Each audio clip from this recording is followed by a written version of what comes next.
and welcome back to my channel. In this video today I am going to be sharing with you what you need to do in order to become a registered dietitian. This video has been highly requested of me and I think it's a really great one to make because the process of how to become a dietitian is definitely very unique and different from most other career paths. So I hope that you guys, if you're interested, you will get kind of the full lowdown on what it takes to become an RD because it is a little lengthy and definitely a lot different than most other careers. And if you guys are new to my channel, hello and welcome. My name is Becca and I am a registered dietitian. I just completed my dietetic internship this past year and passed my RD exam just about a month ago now. So very, very exciting times. It just feels so good to finally be on the other end of all of this because it is quite the process, but it definitely is worth it. So without further ado, let's get into how to become an RD. So the very first thing you have to do in order to become an RD is you need to get a degree. If you study nutrition, which is generally what people will study to go on to become an RD, it is possible to go on and become an RD with like other backgrounds, like other science degrees, but most of the time people will study nutrition. So the nutrition degree is basically split up into two major focuses. The first one is science and the second one is dietetics. So of course you're going to have your general courses like any other college student, the ones that everyone has to take. But then as far as like your actual nutrition degree courses, like I said, you're going to have science courses and dietetics courses. So if you do not like science, you're probably not going to like studying nutrition. A lot of people don't realize that it is a lot of science. Like, it's a science degree. So I'm not saying that if you really don't like science, it doesn't come easy to you, then that you can't study nutrition. You absolutely can. It's probably just going to be a little more difficult for you in that area because it's a lot of science. So as far as actual science classes you'll be taking, I took biology and pathophysiology, microbiology, I took a microbiology lab, inorganic chemistry, organic chemistry, biochemistry, and then at Penn State we also had two additional biochemistry courses. We had nutrient metabolism 1 and 2, which were micronutrients and macronutrients metabolism. And not all schools have that. Penn State was definitely heavy on the science. Most other schools, if they don't have classes like that, they will just incorporate those, I guess, topics into their general biochemistry classes for nutrition majors. It's a lot of science. It's a lot of chemistry. It's a lot of biochemistry. I mean, you have to understand how nutrients interact with the body down to a cellular level. I mean, you have to understand how the body works. You have to understand how nutrients are going to interact with membranes and carriers and like channels. It's just like you have to understand the body down at the cellular level. So if that does not interest you, I would probably would not pursue this kind of degree.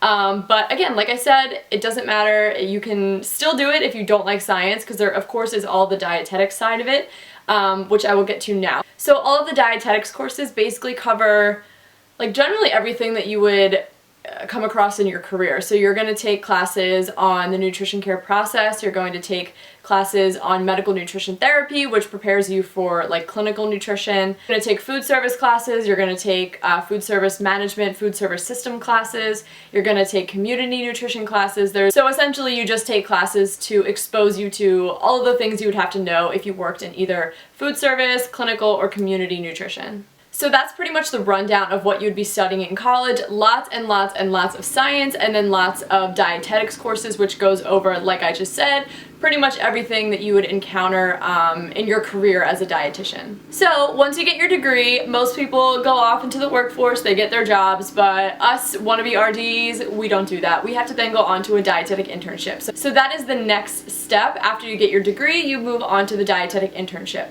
So the thing with the dietetic internships is it's unfortunately very competitive to get one. Only about 50% of the people that apply every year actually get matched to internships. It's not like applying to colleges or universities where you can apply to a lot and you can get into multiple and then choose where you want to go. With the dietetic internships, you will apply to a certain amount and then you can only get matched to one, so you either get one or you get nothing. I'm gonna make a whole separate video on like my advice and like what you need to do to make yourself attracted to dietetic internships to increase your chances of getting matched. So I'm not gonna go into any of that now, but that's basically how this works. It's a matching system. So once you hopefully get matched to a dietetic internship, you will go on and start that. Usually they start in the fall. And your dietetic internship is going to be split up into 3 rotations. There will be a food service rotation, a community nutrition rotation, and then also a clinical nutrition rotation. So for the food service rotation, you're most likely going to be in a hospital or even like a long-term care setting where it's like a larger scale operation and you're feeding like lots of patients or lots of residents. And you will be, you know, their intern, so you'll be working as far as actually in the kitchen, preparing food. You will be surveying the kitchen, making sure everything is, you know, up to standards as far as food safety goes, and then you'll also be doing administrative stuff. And for each of your rotation sites that you go to, you'll have what's called a preceptor, and it's basically just your boss.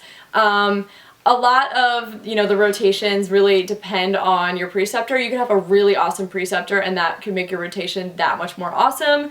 Or you can have one that you really don't necessarily like or you don't think is the best mentor, and that could affect, you know, how you do there. I don't want to get into too much of that. I did do a whole video on like what to expect for dietetic internships and like what they don't tell you. I will list that video down below. But so food service, like I just said, you'll be, you know, in the kitchen, you'll be doing food safety stuff, you'll be doing administrative stuff. I did a ton of administrative stuff when I was there. My preceptor was like very, she just kind of let me go and just would give me projects and I would do them.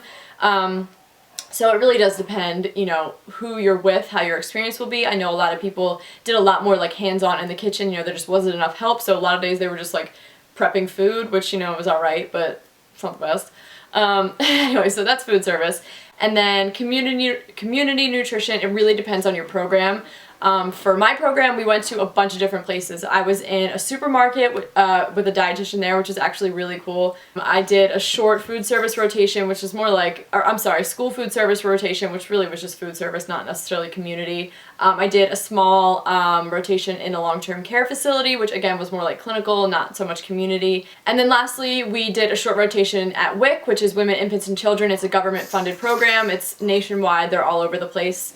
So that was what we did for community, but I know, you know, other programs, they might spend their whole community rotation at WIC. You know, it really does depend on your facility, but you're going to be doing something that is community nutrition related. You're going to be in the community, you know, doing things like that. So then the last thing is the clinical, and this is the biggest rotation. It's usually always the longest, and this I think is the most important as far as this rotation. I think is the most important as far as it's the most like difficult stuff to learn. You do take like medical nutrition therapy classes in undergrad, or even in, I also took MNT classes while I was going to school at night during my internship. And you know, you learn all of the MNT behind everything, but you definitely have to learn like how to interact with patients and how to do like assessments and all of that stuff. So that is the most challenging, I think. Totally doable, but I think that's the most difficult of the rotations if I had to choose. Take it slow, but it's not typical. Stop. What are you doing? You're scaring me. Don't knock this over. Oh my god, stop! Cass! So that is basically the dietetic internship in a nutshell. Programs will usually last anywhere from like 9 to 10 months. Mine was 11, it was a little long. But so it takes you about a year-ish, and unfortunately it's unpaid. So that really sucks. It's like a whole year that you don't have any income, so you know, it can be a little difficult to like finagle that into your life because it's just like not casual. But yeah, so the internship is unpaid, unfortunately. So once you get through the whole internship, you will then, you're still not done, you then have to take an exam. He already knows that my love Basically like a boards exam. It's like a cumulative, summative exam of everything that you learned in both undergrad and your internship. So it's kind of like a 5-year test, which is super fun, right? So the exam is not horrible. You have to really study for it, but again, it's not horrible. I'm also going to do another video separate on how I studied for the RD exam and like what materials I used and maybe what I focused on or didn't focus on and that kind of stuff to help you guys, because that was really helpful to me when I was studying. I watched YouTube videos, I read blog posts, just to get like ideas from other people and, you know, who had taken it and passed.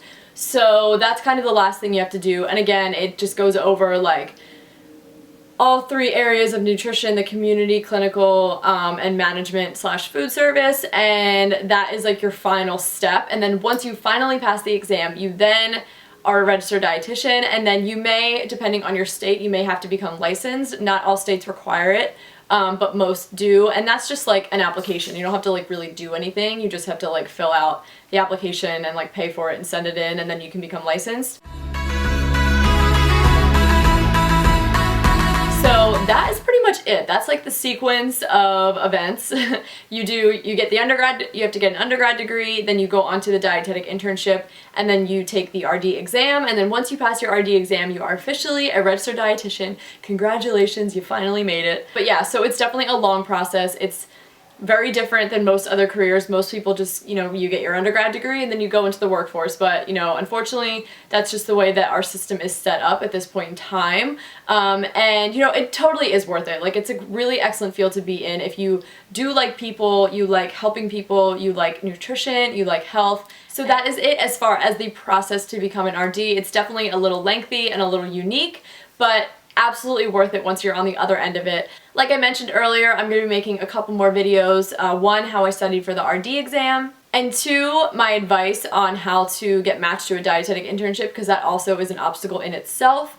So I'm going to be making those 2 videos in the near future, so if you are interested in that, make sure to keep a lookout or subscribe to my channel so you get notified when I post them.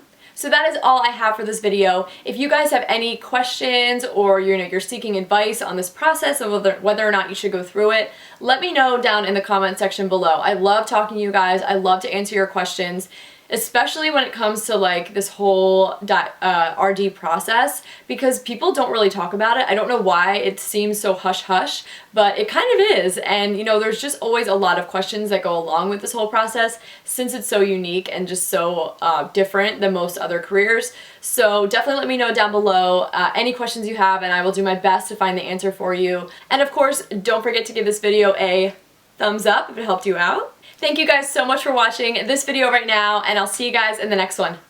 Bye!